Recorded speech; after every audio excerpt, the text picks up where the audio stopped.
Actually ma'am பாத்தீங்கன்னாக்கா இயர்லோ repair ட்ரீட்மெண்ட்காக வந்திருந்தாங்க. அவங்களோட காது பாத்தீங்கன்னா அந்த ஹோல் வந்து ரொம்பவே பெருசா இருந்தது. ஸோ இது சேருமா சேராதா அப்படிங்கிற ஒரு டவுட்ல தான் வந்தாங்க. சர்ஜரி பண்றதுக்கும் ரொம்ப பயமா இருக்கு, எனக்கு இந்த காது திருப்பியும் சேருங்க நம்பிக்கை இல்லை அப்படிங்கிற மாதிரி வந்தாங்க. பட் இப்போ எப்படி இருக்கு, அவங்களுக்கு ரிசல்ட் எப்படி இருந்தது அப்படிங்கிறது அவங்களோட எக்ஸ்பீரியன்ஸ் தான் அவங்ககிட்டே கேட்கலாம்.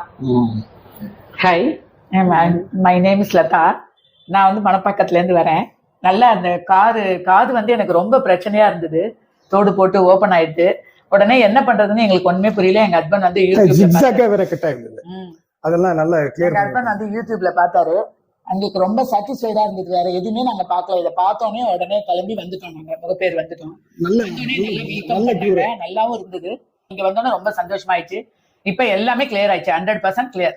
காதும் நல்லா இதுவா இருக்கு. எனக்கு பெடிக்யூர், அப்புறம் அக்குபஞ்சர் இதெல்லாம் பண்ணிட்டேன். நல்லா பிரமாதமா இருக்கு. நல்ல கால் வலியெல்லாம் நல்லா தேவலாம். Very nice. ரொம்ப பிடிச்சிருக்கு. எங்களுக்கு ரொம்ப பிடிச்சிருக்கு. எல்லாரும் சந்தோஷமா வரலாம். பியர்ஸ் பண்ணது எக்ஸலென்ட்டா இருக்கு. கிளியர் ஆயிடுச்சு. எனக்கு காது ஃபுல்லாவே க்ளோஸ் ஆயிடுச்சு. இந்த மாதிரி இயர்லோ ப்ராப்ளம் இருக்கு அப்படின்னு ஃபீல் பண்ணிட்டு இருந்தீங்கன்னா உடனடியா வரலாம். சாட்டிஸ்ஃபைட் ஆயிடும். பயமா இருக்கு அப்படின்னு நினைச்சீங்கன்னாக்கா அந்த பயமே ஏன்னா இந்த சர்ஜரி இதெல்லாம் ரொம்ப அவங்களோட welcome also very nice. Very nice and very helpful and very nice. Result is very good. Result is very good. எங்களுக்கு ரொம்ப positive energy. Very better for my leg pain. Thank you. Thank you.